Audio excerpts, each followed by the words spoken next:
ายดีพี่น้องเขาต้อนรับเข้าสู่ช่องทิปแชร์หน่อด้วยพี่น้องตอนนี้กำลังสิไปบุญบาทพี่น้องบุญวัดเนื้อบุญวัดพระเจ้าลายข้าวอินิมา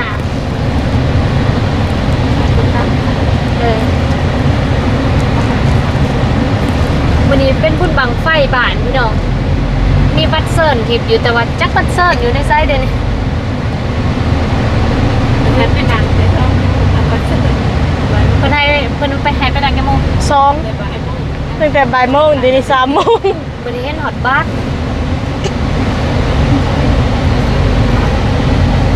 คนเซิร์นเนี่ยเป็นนางเนาะมาดิฮะเป็นยังไงถ่ายคลิปเรากำลังไปเด้ทำหน้าที่จักคนจ้าสวัสดีก่อนสบายดีเด้ยสบายดีสบายดีพี่น้องเอาล่ะสุดอันตาวันนี้ค่อนข้างว่าฮอนแห้งพี่น้องฮอนโรงเรียนของหม้อของวันนี้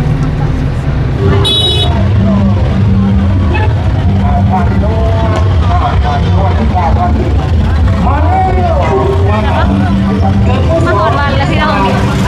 แต่ว่ามากกว่าทั้งต้นเพิ่นแห่ภาษาเซิงหรือว่าแห่บังไฟ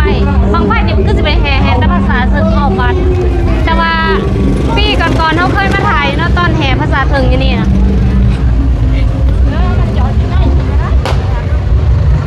มันสิออกยาก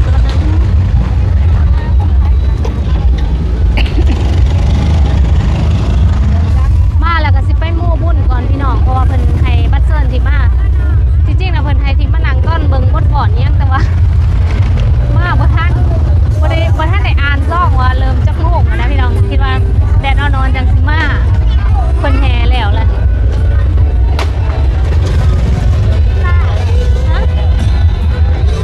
เบลล์นอกนอกสว่างที่ตั้งทีเบล นี่ เข้า จะเป็นวัดใหญ่พระเจ้าไล่เคยมาใส่บาตรอยู่นะพี่น้องไปโน่น เกี่ยวกับพลังชีไปแล้วอ่านไปแล้วนอกเบลเข้าเป็น100,000 ปีแม่บุญวังนอกนนสว่างที่ตั้งทีนั่งโดยนอกนนสว่าง9,000 ปีตอนแรกๆเพิ่นจังสิจูดบังไฟนางบรรทุมนอกเจ้าพลังสีที่ตะกี้นางน้อยเจ้าพลังสี9,000 ปีนางมโนรัตน์นอกราชาโมโมบุญน้ำกระเด้ง100 บาทนั่งเลยผ่าตังทองมาตะไกน้ำ100 บาทนั่งบัวนอนมาเมื่อปีไปไทยฮะกับว่าแล้วบริเบิงซ่องกินว่าแดดอนสิมาแฮไว้แทนฮอดมือว่านนี่บ่ว่านมือก่อนนี่5 ซ่องบ่เห็นนั่นมีแท้ก็ไว้ในทงไหนางบอนขอหนูนางบอนพอกดขั้วสว่างที่ตะกี้ในเท้าก็ไม่เสียทีนั่นอารีปัจจัยมโกมุทนาเมวันมุสลาขอตะลุสักทีขอให้ขอให้เรื่องเป็นความสุขทางมาขายเงินเด็กมือไปไต่กันที่มาชมแม่ครับถ้าพี่น้องมาเบิ่งบรรยากาศทางด้านนอกแท็กซี่บ่มาแต่ก็มาทุกวันมาดิมาจะใช้อีกมาดิจะไม่แป้งหรอบ่มาจะใช้ดิทีมงานบางไฟแต่ละบอลเนาะบางทีมันก็จะมีเสียงดังเลยเนาะคนมาเที่ยงเบิ่งบางไฟพี่น้องช่วงนี้ก็เป็นเทศกาลบุญสงกรานต์หรือว่าปีใหม่ลาวซึ่งก็กงกับปีใหม่ของไทยเช่นเดียวกันหลายโรงงานหรือว่าหลายกิจการก็ได้พักเซาในช่วงปีใหม่นี้เพื่อเฉลิมฉลองปีใหม่ร่วมกับครอบครัวและก็ให้ลูกน้องลากลับบ้านในช่วงวันหยุดยาวนี้แขวงสะหวรรณเขตเป็นแขวงที่ใหญ่ที่สุดในประเทศลาวและก็มีประชากรหลายกว่าแขวงหรือว่าจังหวัดอื่นๆและก็มีผู้ที่ออกไปใช้แรงงานอยู่ประเทศไทยหลายกว่าหมู่เช่นเดียวกันช่วงนี้คนก็เลยกลับมาประเทศลาวหลายเพื่อมาหาพ่อแม่มาชาร์จพลังมาพัก พรหรือว่ามาเติมกำลังใจก่อนที่จะกลับไปสู่งานหลังปีใหม่แต่ก็อาจจะมีบางคนที่บ่สามารถลากลับมาสวงปีใหม่ได้เนื่องจากว่าอาจจะเป็นกิจการที่ขายของแต่ขายดีสวงเทศกาลก็ยังลาพักมาบ่ได้ก็เอาวิดีโอนี้มาฝากเป็นกำลังใจให้เด้อเว้าแล้วก็ FC ทีบทิวกรุงเทพก็บ่ได้มาเส้นเดียวกันเพิ่นว่าหัวหน้าบ่ให้ลาพักช่วงนี้ได้ขายของดีก็บ่เป็นหยังเนาะเฮ็ด OT ได้เงินไปพร้อมฮอดยามเฮ็ดเพาะดอกกระเจียวออกจึงมากินใส่หางมังไฟอยู่นี่หางมังไฟนะอยู่นี่พี่น้องแต่ว่าตอนนี้เพิ่นบ่ได้จูดตอนนี้เป็นเวลา3 โมงกว่าแล้วแต่ว่าบ่ทันได้จูดอยู่จูดมั้ยจูดนิดเดียวจูดประมาณ 2-3 อันเลยล่ะกลับมาเลี้ยงบุญกันต่อพี่น้องส่วนนี้ก็จะเห็นวัยรุ่นที่กลับมาจากประเทศไทยค่อนข้างหลายงานบุญก็เลยจะคือคืนเป็นพิเศษแต่ว่าตอนนี้ทิพย์ถ่ายตอนยังเว้นๆอยู่แต่ว่าวัยรุ่นก็สิมาโฮมกันตอนสวงประมาณ 4-5 โมงหรือว่าตอน4 โมงแน่จักหน่อยพี่น้องแต่ว่าที่มันทาเบิงบังไฟนะยังบ่เห็นเพิ่นจุดก็เลาะไปเลาะมาก็มาเห็นสำอางอยู่บ่นี้พี่น้องมึงดูนี่บ่เห็นหน้าสำอางโดนแล้วได้เนี่ยมื้อที่ทิพย์เจอกับน้องหน้ามื้อน่ะบุญบานสำอางได้พี่น้องแต่บ่ได้ไปบ่เห็นหน้าอีกตัวเลย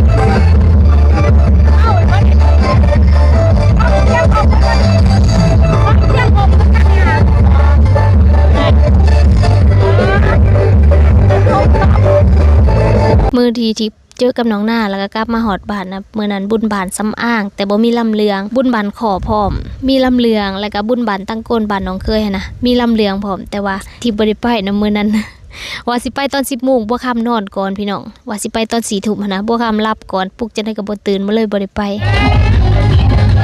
แต่ละเต้นเพิ่นก็ส่วนหลายมีแต่วัยรุ่นหลายพี่น้องหลายคนก็มาแต่ไทยก็มีได้แล้วก็มาแต่ในเมืองมาแต่ปนอื่นบางคนก็อยู่เวียงจันทน์ลากระบานมามื้อนี้ทิพย์ก็ไปเห็นหมู่ทิพย์มาแต่เวียงจันทน์คือกันสวงนี่ก็เป็นสวงปีใหม่เนาะหลายคนก็กลับบ้านเกิดแล้วก็รอไปรอมาพี่น้องมาเห็นน่ะนะน้องคำแก้วมากับพ่อจือน้องคำแก้วได้บ่พี่น้องตอนนี้หาเพิ่นเป็นสาวแล้วเห็นเพิ่นว่ากับพ่อ2 คนบ่ฮู้ว่าแม่เพิ่นมานำกันบ่ทิพย์ถามจังได๋ก็บ่ได้ยินกันค่ะเพราะว่าค่อนข้างเสียงดังอยู่บ่นี้เพิ่นเปิดตู้ไลน์นะช่วงนี้ก็วัยรุ่นกับป่านมาไล่พี่น้องก็สิคือคืนเป็นพิเศษบรรยากาศงานบุญพี่น้องฮะทิพย์ก็ลืมหมวกพี่น้องลืมหมวกในรถหมวกติดรถอยู่แต่ว่าตอนออกมาแล้วลืมสองน้ำกินกันมาเนี่ยนี่ราคาชาไทย2ชาไทย2เสือกก็มี1ครับ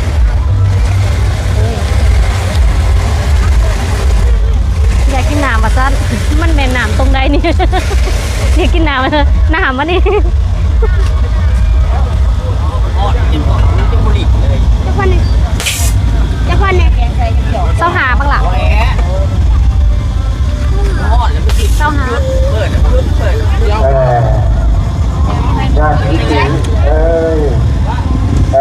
บอกชื่อว่าคุณที่เป็นเจ้าไปได้เลยเด้อมันดูคืน ก็ระดับเบิ้ลแล้วมันต้องให้มันเปื่อยก่อน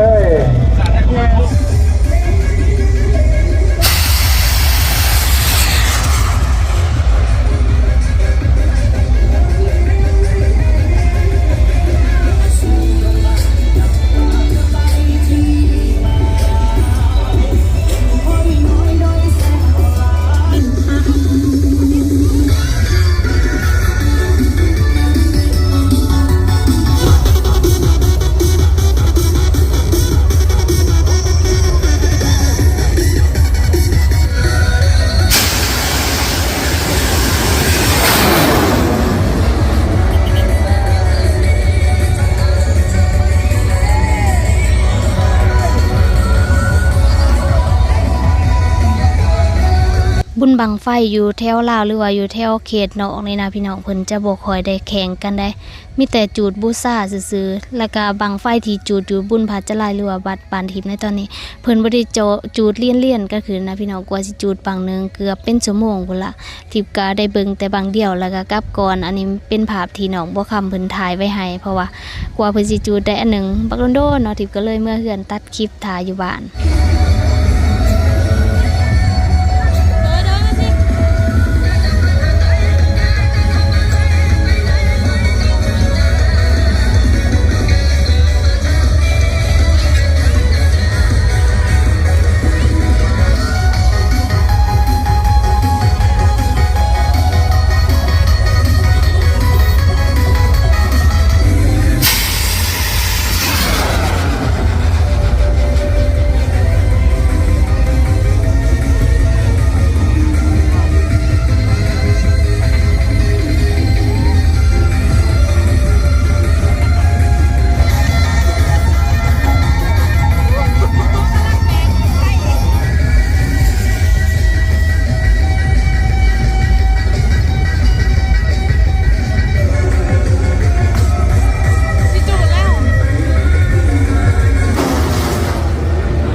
วนกับมา หายแล้วไหม อีหยัง นี่บังไพ่นี่หักบังไพ่นะ อีช่างโอ้ย มวนดิเพิ่งเอ๊ะท่านนี้ฝนตกแล้วพี่น้องเสือบอกว่าบุญบังไฟวัดพระจันทร์ลายวัดเนื้อบานทิพย์ปีได้นะมือได้คือฝนตกมือนั่นเป็นแบบนี้มาตลอดเลยพี่น้องเฮ็ดบุญบังไฟปีได้ตกปีนั่นเลยได้ตั้งแต่อัน2 พฤษภาคมยังบ่ได้เห็นฝนเลยในทิพย์หาก็เห็นฝนมื้อนี้พี่น้องมื้อนี้บุญวัดใหญ่พระจันทร์ลายวัดพระจันทร์ลายก็เป็นวัดคูบ้านคูเมืองต่างเมืองต้นสร้างวัดพระจันทร์ลายพี่น้องวัดพระจันทร์ลายหรือว่าพระจันทร์ลายก็เป็นพระพระจันทร์ลายนี่หมายถึงว่าพระเก่าแก่ของเมืองส้นเลยก็คือเป็นพระที่สลักจากหินคือจะเป็นหินอ่อนสมัยนั้นมีอายุบ่ต่ำกว่า 2,000 ปีตอนนั้นเพิ่นได้มาสร้างวัดพอดีตั้งเมืองในสมัยนั้นเลยพี่น้องแล้วก็เฮ็ดบุญมาแต่ละปีนะตกทุกปีบุญพระจันทร์ลายบุญบังไฟพระจันทร์ลายปีใดตกปีนั้นมื้อนี้ละลุ้นกันอยู่ว่าฝนสิตกบ่พี่น้องเพราะว่ารอฝนมานี่โดนแล้วมื้อนี้ตกอีหลีนี่มื้อนี้บ่ได้ไปงานนี่พี่น้องเพลียๆเนาะก็เลยบ่ได้ไปเบิ่งดูฝนตกแหละให้พี่น้องได้เบิ่งฝนตกเลยเด้อพี่น้องได้ยินบ่พี่น้องเสียงฝนนี่เด้แต่ก็ตกบ่ได้แห้งได้ก็ถือว่าตกตอนนี้งัวเขาสนอยู่ตารางแล้วตอนนี้เป็นเวลา9 โมงหรือว่า3 ทุ่มมึงดูโอ้หากระไรเห็นคนแหลกของปีที่บ้านทีบได้นี่พี่น้องนี่เดโอ้อันนั้นต้นมักซิดาทีบขึ้นสิซื้อนั่นเนี่ยนี่แต่แมนบุญวัดพระจันทร์ลายบุญบังไฟนะปีได้ก็ตกปีนั้นฝนตกอยู่เฮือนทิพย์แต่ว่าอยู่วัดบ่ได้ตกได้พี่น้องเบิ่งดูบรรยากาศหน้าอาหารเวทีอยู่ลาวนะถ้ามีเวทีจังซี่หรือว่ามีวงจังซี่ก็คือเพิ่นจะมีเบียร์อยู่ในหันเลยพี่น้องคนจะเข้ากินเบียร์แล้วก็ฟังเพลงตกอีหลี ตกกะลีบุญบังไฟลุ้นอยู่ได้ว่าสิตกบ่มื้อนี้ฟ้าครึมบ่แม่นฟ้าครึมแบบว่าฟ้าห้องแต่เว้นๆแหละแต่คิดว่าคือสิตกก็ตกช่วงยักษ์เสาร์เพิ่นนี่ฝนตกแล้วมีต้นมักซิดาบางบอนทางหลังเพื่อนแม่น้องนี่ว่านะมันอยากเขียวเพราะว่ามันขาดหนามลายนะมีน้อง ในที่สุดฝนก็ตกโอ้ถ้าเป็นตกแห้งๆกลางเว้นนี่ทิพย์ซิแลนตาคนพุ่นแล้วแนวนี้แต่นี่ฝนตกกลางคืนแต่ก็ตกบ่แห้งสับเด้เบิดเลยมึงดูน่ะหากะตกเมื่อกี้ตอนทิพย์ถ่ายตอนนี้เศร้าเลยพี่น้องฝนน่ะคอยกระดอกสำหรับคลิปนี้ทิพย์ก็สิจบไปเพียงเท่านี้ด้วยพี่น้องวันนี้ก็พาพี่น้องไปรอเบิ่งงานบุญบังไฟที่บ้านเนาะแต่ว่าทิพย์ให้ว่าก่อนตอนนั้นมีแต่น้องบัวคำกับแม่น้องนิสาเพิ่นอยู่เบิ่งแล้วทิพย์จึงไปหับอันนี้พี่น้องตอนนี้ก็ขอตัวนอนกันด้วยพี่น้องรู้สึกว่าอยากนอนแฮะเจอกันใหม่ในคลิปหน้าสบายดีน้ำตาจุดแตกเนาะอยากนอน